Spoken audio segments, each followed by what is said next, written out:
Oi, pessoal, tudo bem com vocês? Eu espero que estejam bem. Hoje a nossa aula vai ser sobre metabolismos energéticos celulares, que basicamente é quais processos as nossas células fazem, para buscar energia para suprir as necessidades do nosso corpo. E quando eu falo de nosso corpo, eu estou falando tanto do corpo animal como do corpo vegetal.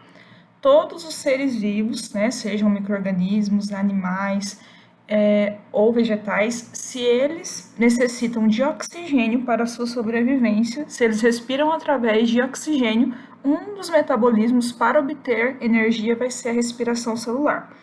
E as plantas, algas, cianobactérias, que fazem fotossíntese, esse é o processo metabólico energético desses seres, que são os seres fotossintetizantes. Então, basicamente, nós vamos ter dois processos, que é a respiração celular e a fotossíntese. Como eu disse, esse primeiro, todos os seres vivos que necessitam de oxigênio para sobreviver vão realizar esse processo. Inclusive nós, seres humanos, nós, todos os outros animais e todos os seres que são aeróbicos, ou seja, que necessitam de oxigênio para sua sobrevivência, para sua respiração. E a fotossíntese, que é esse aqui logo abaixo, ela vai ser um processo que vai produzir oxigênio e também vai produzir uma fonte de alimento, e isso vai fornecer energia não só para o próprio organismo que está fazendo esse processo, como acaba também fornecendo recursos para outros seres vivos, como até mesmo para nós, que precisamos do oxigênio e precisamos da glicose que é produzida por esses seres vivos. Quem vai realizar são as plantas, as algas e cianobactérias. Todos os indivíduos que possuírem organelas, que são necessárias para que aconteça esse processo chamado fotossíntese. A respiração celular, ela vai ocorrer principalmente, graças a uma organela que nós possuímos nas nossas células. Não apenas nós, seres humanos, nós, todos os outros animais, as plantas também possuem, porque elas também respiram, transpiram, assim como nós. Então, o nome dessa organela é mitocôndria. Vocês devem se recordar, porque vocês têm também a disciplina de biologia celular, e nesses primeiros bimestres nós realizamos apenas conteúdos, Agora que nós estamos focando nos processos metabólicos celulares de energia, porém nós até agora só vimos sobre célula. Claro que relaciona com uma coisa aqui e outra ali, mas até então nós só vimos sobre célula. E até o final do ano vocês têm a disciplina de biologia celular, então vocês vão estar vendo sobre células até lá. E eu sei que vocês estão vendo sobre as organelas, não sei se já viram sobre a mitocôndria, mas ela é responsável pela respiração celular. Então, a respiração, que nós realizamos, por exemplo, ela vai entrar pelo nariz, aí vai passar pela laringe, pela faringe, vai para a traqueia, brônquios, bronquíolos, até chegar lá nos alvéolos pulmonares, que é onde o oxigênio que entrou pelo nosso nariz, ele vai ir para a nossa circulação sanguínea, vai ir para o nosso sangue, e, de contrapartida, vai receber de volta o dióxido de carbono que já está vindo das nossas células e estavam vindo através das veias, também faz parte da nossa circulação, através do sangue, e vai encher os nossos pulmões de dióxido de carbono, que quando nós expiramos, mandamos esse ar para fora, a gente vai liberar esse gás carbônico. E quando nós inspiramos, estávamos mandando ar para dentro, nós mandamos principalmente o oxigênio. E esse oxigênio vai lá para a nossa circulação.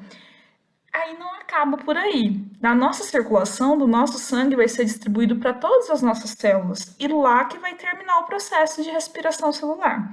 Tá? Então, tudo que ocorre de uma forma macroscópica, de uma forma grande, porque os órgãos, se a gente pegar e for analisar um corpo, que possui esses órgãos que eu citei, por exemplo, de maneira intacta, nós conseguimos ver eles sem auxílio de nenhum equipamento. Já para visualizar as células e as suas organelas, como a mitocôndria, nós precisaríamos de microscópio e também algumas técnicas de laboratório, e mesmo assim você não consegue vê-la com tanta perfeição.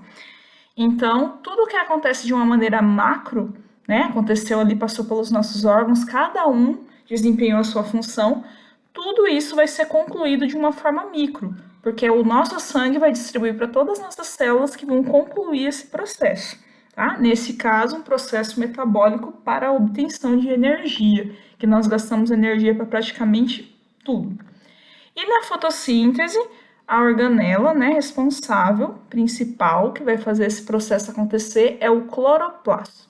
O cloroplasto, ele é totalmente verde porque ele tem um pigmento chamado clorofila.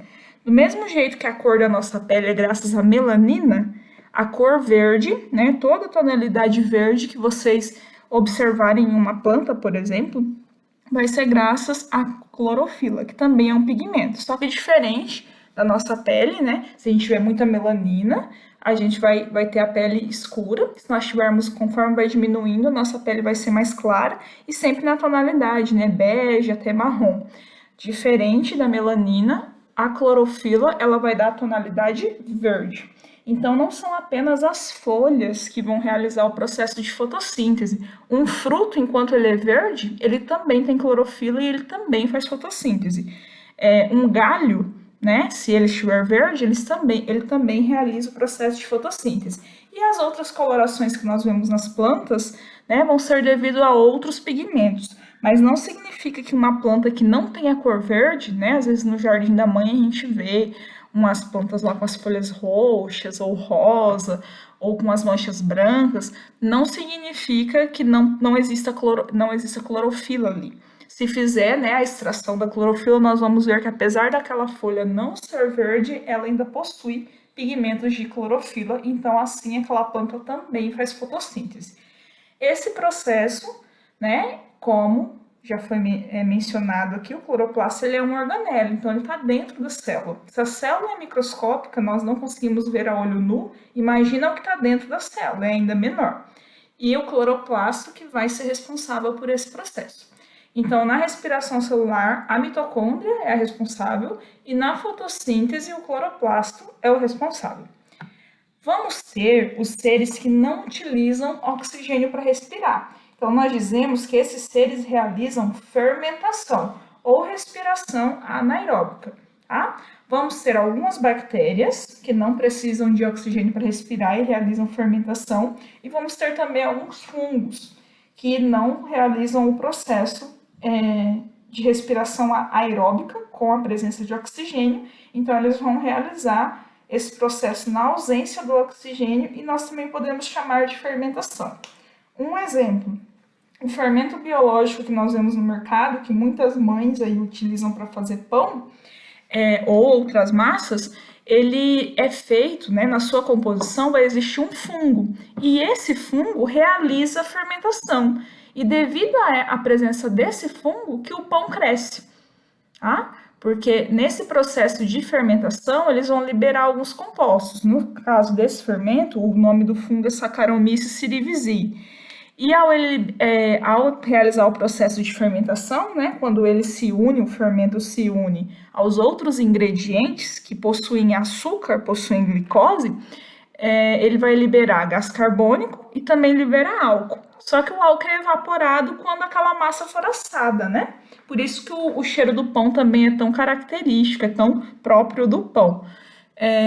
E, no caso, o gás carbônico é o que vai proporcionar o crescimento da massa do pão. Então, olha aí, totalmente presente na nossa vida, né? Além de outros alimentos que nós consumimos que passaram por esse processo de fermentação, como algumas bebidas alcoólicas, como cerveja e vinho, por exemplo. Além disso, a fermentação ela pode indicar para nós uma característica que vai fazer com que tomemos mais cuidado para não contrair algumas doenças, como o botulismo, por exemplo. Né? O botulismo ele é uma doença que vai atingir o sistema nervoso.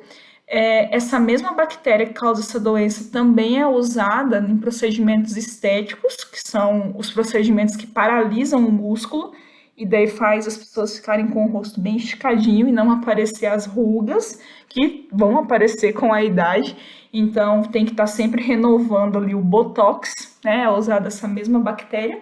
Só que se ele estiver presente em enlatados, nós conseguimos ver, você vai comprar uma lata de milho, se você vê que ela está estufada, né? Pode ser que ali exista bactérias que causam o botulismo e essas bactérias, elas acabaram fermentando lá dentro daquela lata e isso fez a lata estufar. Do mesmo jeito que a fermentação fez o pão crescer, também pode fazer uma lata, né, de milho, de ervilha, seja do que for, estufar. E você olhando uma lata estufada, o ideal é que você não compre, né? Procure outra lata que não esteja com a mesma característica.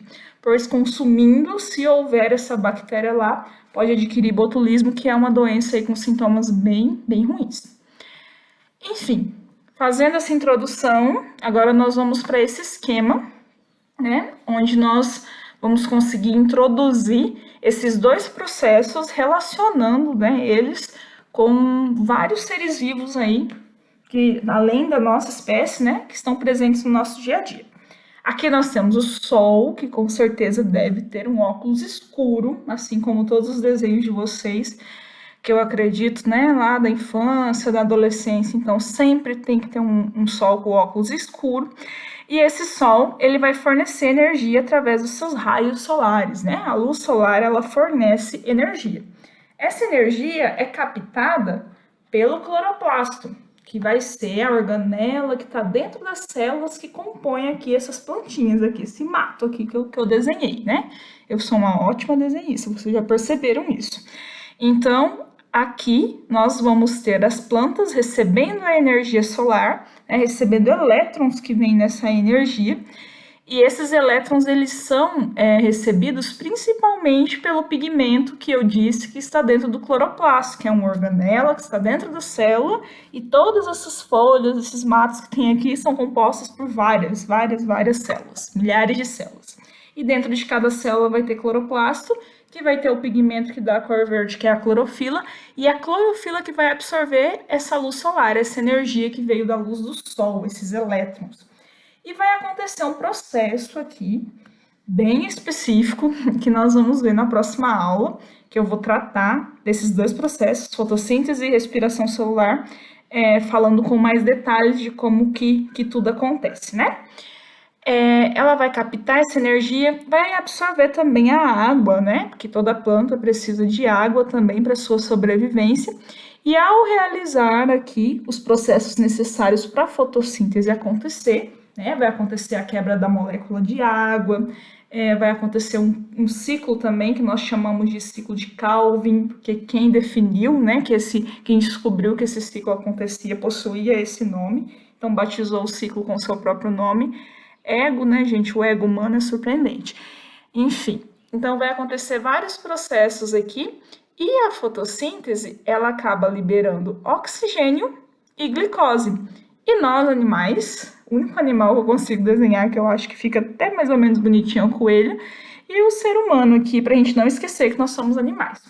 Então, o oxigênio vindo das plantas, vindo das algas, vindo das cianobactérias, ele vai ser usado por nós, animais, para a nossa respiração, que é aeróbica e necessita de oxigênio, tá? Além disso, a planta produz glicose. Glicose é um açúcar, né? O mais simples dele, é um carboidrato. E nós nos alimentamos principalmente de glicose. Se a gente analisar a nossa alimentação de um dia, né, vocês verão que nós consumimos, a boa parte dos nossos alimentos são ricos em carboidratos. Porque a maior parte dos nossos alimentos, eles vêm das plantas, né? E tudo que vem de planta vai ter glicose. A diferença é que tem uns que tem mais e outros que tem menos. E através do processo de industrialização, né, foi criado o açúcar, que nós adoramos, e que nós adicionamos açúcar em tudo. Às vezes você compra algo no mercado que tem um gosto salgado e mal sabe que lá está cheio de açúcar, porque açúcar é sinônimo de carboidrato. E nós consumimos muito carboidrato e dentro desse carboidrato, glicose. Se for analisar certinho do que aquilo foi feito, vocês vão ver que a principal origem dos ingredientes utilizados daquele industrializado que você comprou lá no mercado é vegetal, veio das plantas. Então, graças às plantas, né? Muito obrigado, senhoras plantas, nós conseguimos sobreviver, pois elas produzem os dois itens que são essenciais para a nossa vida. Eu estou falando de sobrevivência. Eu sei que vocês vão dizer que também não vivem sem internet, por exemplo, né? Agora, nessa época de quarentena, realmente eu considero até um item de sobrevivência também. Porém, né, o nosso corpo, para sobreviver, vai precisar respirar e se alimentar, né? São os dois itens aí que nós precisamos essencialmente para viver. E esses dois itens, eles vêm dos seres fotossintetizantes, plantas, algas, cianobactérias, tá bem? É correta a afirmação que o oxigênio que nós utilizamos para respiração, ele é quase todo, né, proveniente das algas marinhas e não das plantas. Isso é corretíssimo, não está errado. Porém, algas, se vocês olharem alimentos que são ricos, né, que são derivados de algas que nós consumimos, não tem nem, assim, eu acho que não chega nem a 1%, né? A boa parte mesmo, quase 100% dos alimentos que nós consumimos, a origem dele é das plantas. Então, as plantas não deixam de ser importantes. Sem contar que tem toda a renovação do ar, né? Que nós também devemos levar em consideração.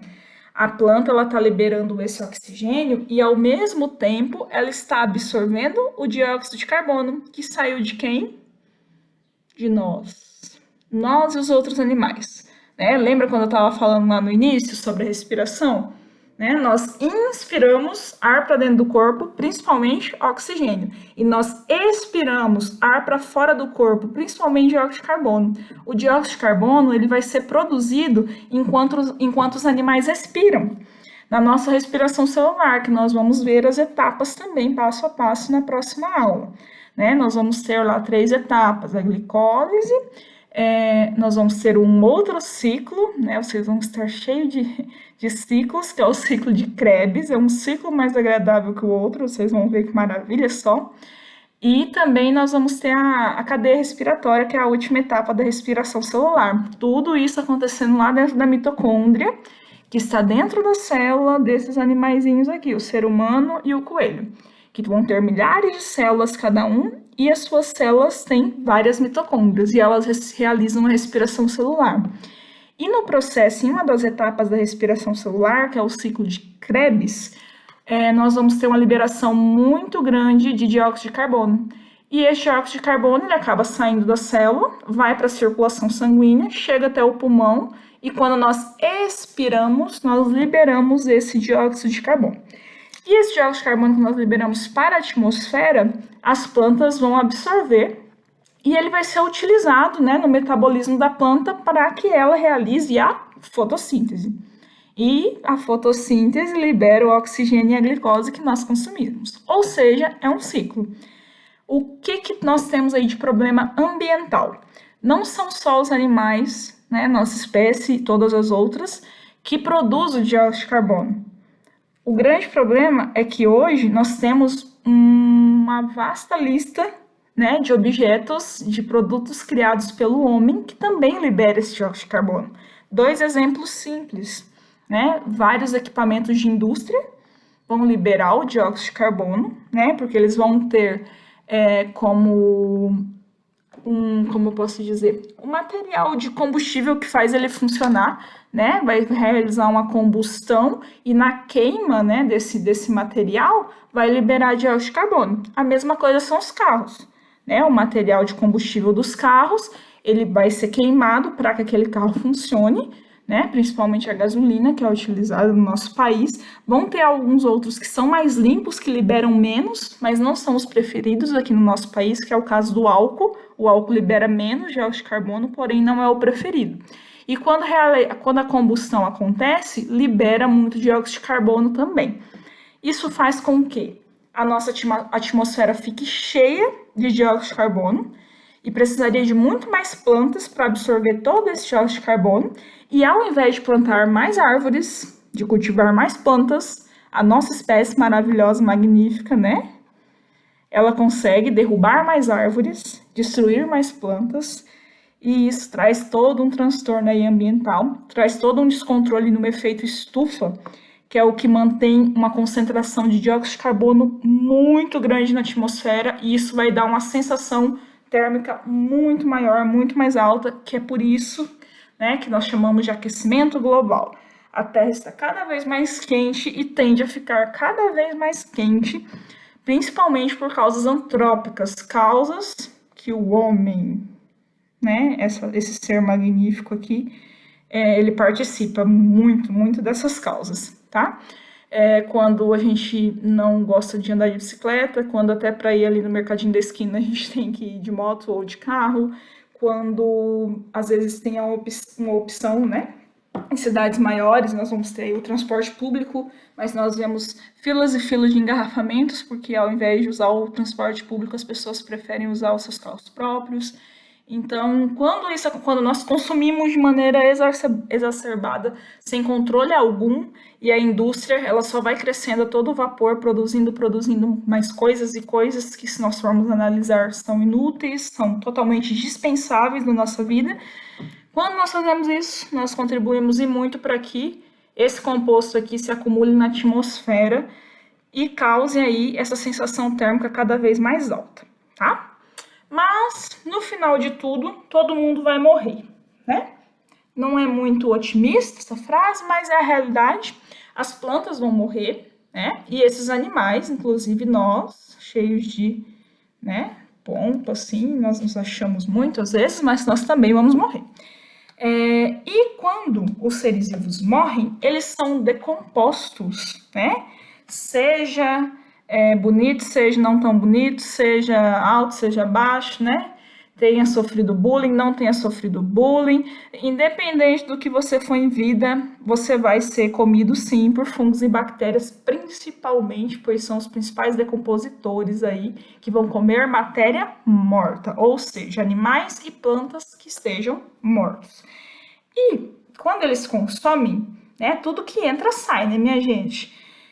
Vai ser uma grande quantidade de bactérias e fungos, principalmente, consumindo essa matéria morta, e eles vão estar realmente se alimentando desses corpos mortos. Só que, claro que esses animais, eles também realizam seus processos de digestão, posso dizer assim, né?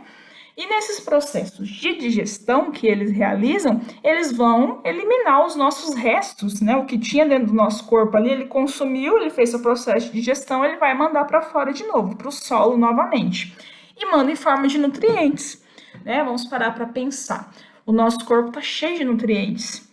Tem cálcio nos nossos ossos, né? Nós temos aí oxigênio dentro da gente, tem gás carbônico dentro da gente, tem nitrogênio, tem enxofre, tem uma série aí de compostos químicos dentro do nosso corpo, né?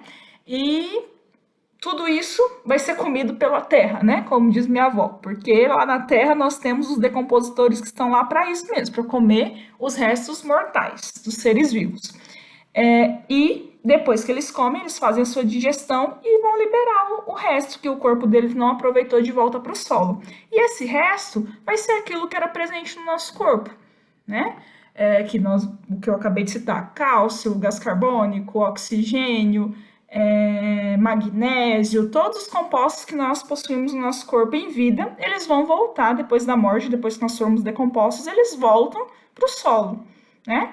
E esses compostos, eles são nutrientes para que nasçam novas plantas. Ou seja, talvez aquela folha de alface que você comeu, né? Talvez por ali dentro tenha átomos, né? Tenha compostos químicos que um dia esteve no corpo da sua tataravó.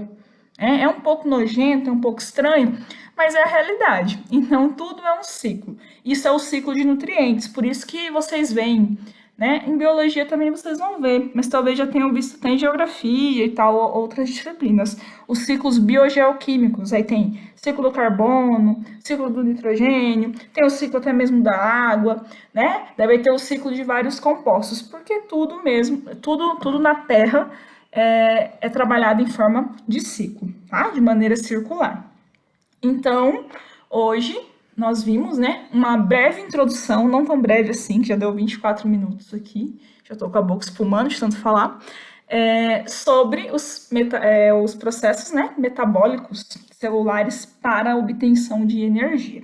Na próxima aula, nós vamos voltar, né, para a respiração celular e fotossíntese, só que de maneira mais detalhada, falando quais os ciclos que cada um possui, por quais processos que passa, porque aqui nós vimos, né, as plantas, através da fotossíntese, produzem oxigênio e produzem glicose. Mas na onde?